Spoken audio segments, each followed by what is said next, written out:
Um, Fashion entrepreneurs can definitely take a few approaches to identify potential investors.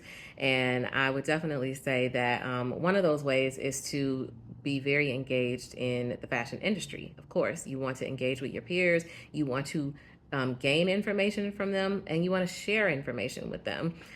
Sure, there's a little bit of competition from brand to brand in the same sectors, but information is nothing if you're not sharing it.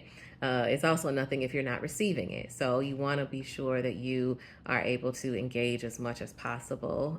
Like I said, reading news, but also attending events and really making connections with people and entities that can be helpful to grow your brand and also your knowledge in general. You always want to be as smart as you can be on your business and the greater scope of the industry. So that's important. It is also important to be engaged in capital intensive circles. And what I would call capital intensive circles is areas and events and also communities where people who are involved in the funding industry are available to you. So if there are venture capital or private equity or private investing, wealth management organizations or events that you can go to in your area, that's a great way to do it. Now there are so many opportunities to engage online. There are often a lot of webinars that talk about the investment space, and you can get in, you can meet people in the chat, you can connect on LinkedIn. There are so many ways that you can connect with people who are a part of the investment space. And what you may find is that people in the investment space or in the professional services space in general, because remember I talked about lawyers and I talked about accountants and other professionals that you may need, they may work in the investment space generally, but they might have an interest in fashion, an interest in beauty. And when you are able to connect with them, that brings you into their investment space, but it also can bring them into your fashion, beauty, wellness space.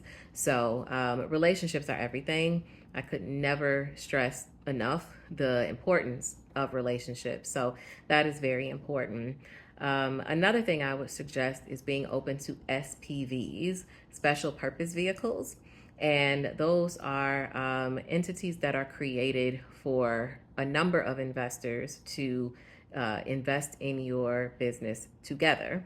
So instead of one person writing a check saying, here's my check for whatever amount, it may be 3 or 4 people who will invest together for a larger amount. And this is really helpful from the perspective of being able to diversify your cap table in many different ways, because you'll be able to have investors who might not be ready for a 6 or 7 figure check, but they can write a 5 figure check, maybe even a 4 figure check, depending on what you're looking for. But they can bring a certain level of expertise, and maybe they are in a certain a certain ethnicity or a certain demographic that, again, may, for whatever reason, may not be able to economically bring you a larger check. But if they go in with other people and are, forming an investment group, then they can bring you both money and knowledge, which I again can't stress enough how important the two of those are together, because you definitely want substance with your finances. So considering SPVs, I think, is also a good idea as you are approaching investors and trying to find people who would be interested in your business. If you're open to an SPV, that could really open up really more options for you.